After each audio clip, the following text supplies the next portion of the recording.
Nous embarquons aujourd'hui pour un voyage dans le temps jusqu'à l'ancienne cité de Ninive. Au début du 8e siècle avant Jésus, c'est un lieu englouti par la noirceur, un lieu où le péché et la méchanceté ont tissé leur toile dans les rues, dans les âmes mêmes de ses habitants.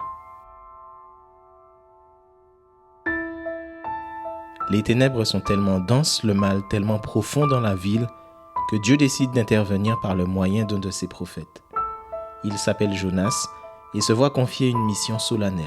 « Lève-toi, va à Ninive, la grande ville, et crie contre elle, car sa méchanceté est montée jusqu'à moi. » Choisi par Dieu, aux prises avec l'énormité de son appel, Jonas, comme beaucoup d'entre nous, tente de s'écarter du chemin que Dieu lui a tracé. Il fait tout pour échapper à la responsabilité qui est désormais la sienne. Imaginez-vous à la place de Jonas, alors qu'il reçoit l'ordre de Dieu de se rendre à Ninive, une ville entachée par le crime et qui n'a aucune estime pour son Dieu. La première réaction de Jonas n'est pas d'accepter avec enthousiasme cette mission, non, une lutte intérieure fait rage. Il remet en question la sagesse du plan divin. Pourquoi est-ce que Dieu voudrait sauver de telles personnes? Pourquoi est-ce que cette ville sale à en donner la nausée devrait-elle avoir une autre chance?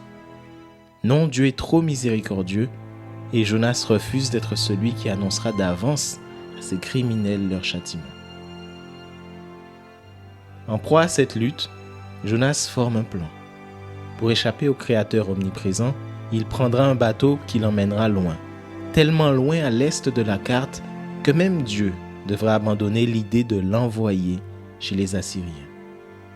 Après tout, il sera à quelques milliers de kilomètres, et à cette distance, qui se souviendra de lui? Jonas monte à bord d'un navire pour Tarsis, s'embarquant pour un voyage qui l'éloigne de la mission pour laquelle il a été choisi et du plan de Dieu pour lui et pour ceux qui doivent entendre sa voix. Lorsque Jonas prend le bateau, il est loin de se douter que Dieu ne l'a pas quitté des yeux. Il connaît son plan. Comme contrôlé par la main divine, de sombres nuages s'entassent à l'horizon. La mer, jusqu'alors calme, commence à s'agiter, à se gonfler, comme une bête terrible dont le sommeil a été dérangé.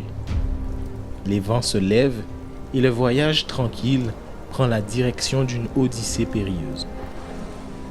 Le navire est le jouet de la tempête et la panique s'empare de tous les passagers. Tous les passagers? Oui. Enfin, tous sauf un. Les marins rompus à l'art de la navigation se démènent pour contrôler le navire. Mais leurs efforts sont vains face à la colère de la tempête. Les vagues s'abattent sur le pont, trempant l'équipage, remplissant l'air du goût âcre de l'eau salée. Le navire grince. Il gémit sous l'assaut incessant du vent et des vagues. Chacun se demande s'il pourra résister aux forces de la nature. C'est dans ce moment de chaos et de danger que la véritable ampleur de la présence de Dieu devient évidente. Alors que les marins en panique crient chacun à leur propre Dieu pour être délivrés, c'est l'instant précis que Jonas choisit pour aller dormir dans la cale du bateau. On ne peut qu'imaginer l'étonnement du capitaine lorsqu'il retrouve Jonas profondément endormi. « Pourquoi dors-tu? Lève-toi et invoque ton Dieu. Peut-être voudra-t-il penser à nous et nous ne périrons pas. » Mais quel peut bien être le résultat des prières de l'homme qui a fui l'appel de Dieu? Est-ce que Jonas a même envie de parler à Dieu? Les marins décident de lancer le sort et celui-ci indique le coupable. Ils réalisent que le Dieu de Jonas, le Dieu d'Israël, est le responsable de cette folle tempête. Le désespoir s'empare de leur cœur alors qu'ils réalisent leur situation. Ces marins n'adoraient pas le Dieu de Jonas et ils sont forcés de se confronter au divin d'une manière qu'ils n'auraient jamais pu imaginer. Celui que Jonas a provoqué a créé les cieux, la mer et la terre.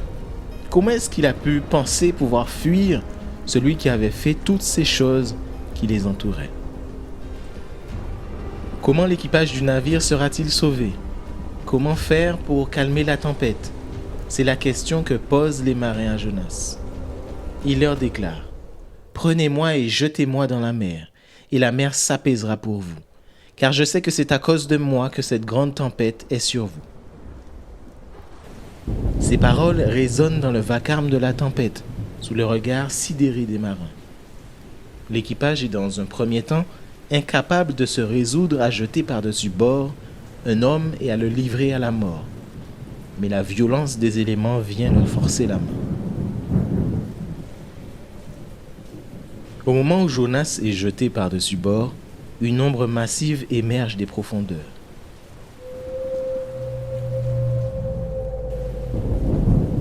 Les marins ne le savent pas, Jonas l'ignore également, mais la fin ne viendra pas si rapidement. Un grand poisson engloutit le prophète rebelle dans son ventre.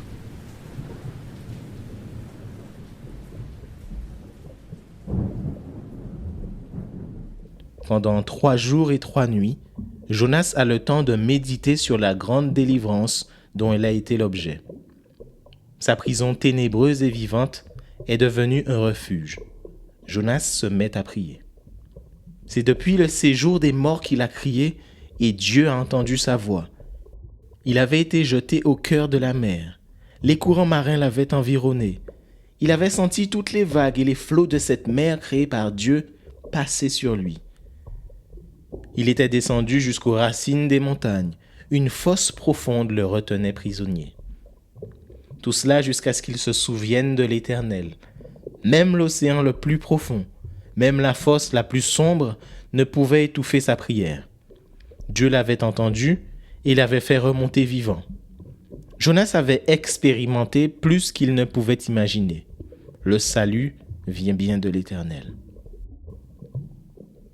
Le prophète est prêt.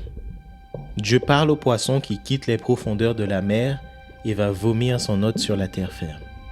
Une seconde fois, Jonas reçoit l'ordre solennel de Dieu. Lève-toi, va à Ninive, la grande ville, et proclame-y la publication que je t'ordonne. Cette fois-ci, Jonas obéit et se met en route vers Ninive, une grande ville du terrible empire assyrien.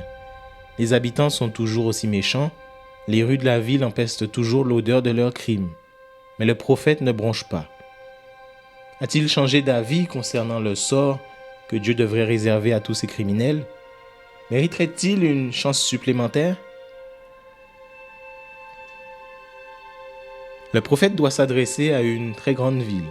Parcourir ses rues prendrait 3 jours de marche. Comment annoncer le message à toute la population? Jonas prend la décision de faire d'abord une journée de marche en criant le message divin. Encore 40 jours et Ninive sera détruite. Encore 40 jours et Ninive sera détruite. Le message prêché est solennel. Pour les Ninivites, le monde prendra fin dans 40 jours. L'urgence de la situation frappe chaque esprit. Quelque chose de spécial se produit. La conscience des habitants s'éveille et ils commencent à croire en Dieu.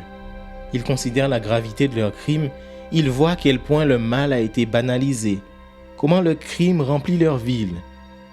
Ils réalisent d'une façon claire que leur méchanceté est montée jusqu'à Dieu. C'est une position humble qu'ils adoptent. Les grands, comme les plus petits, se mettent à jeûner. Ils délaissent leurs vêtements présomptueux pour se couvrir de sacs. Toutes ces personnes se joignent à Jonas pour prêcher avec leurs actes.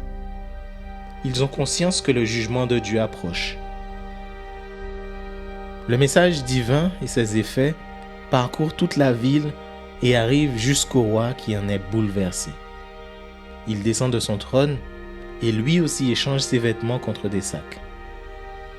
Le roi réalise le besoin impérieux d'implorer la miséricorde de Dieu, non seulement pour lui, mais pour chacun des habitants.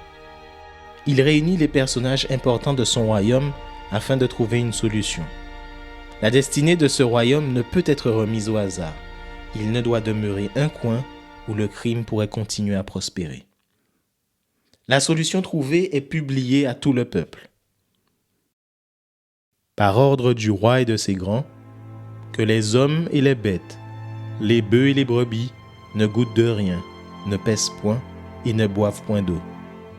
Que les hommes et les bêtes soient couverts de sacs, qu'ils crient à Dieu avec force, qu'ils reviennent tous de leurs mauvaises voies et des actes de violence dont leurs mains sont coupables. Qui sait si Dieu ne reviendra pas et ne se repentira pas, et s'il ne renoncera pas à son ardente colère, en sorte que nous ne périssions point.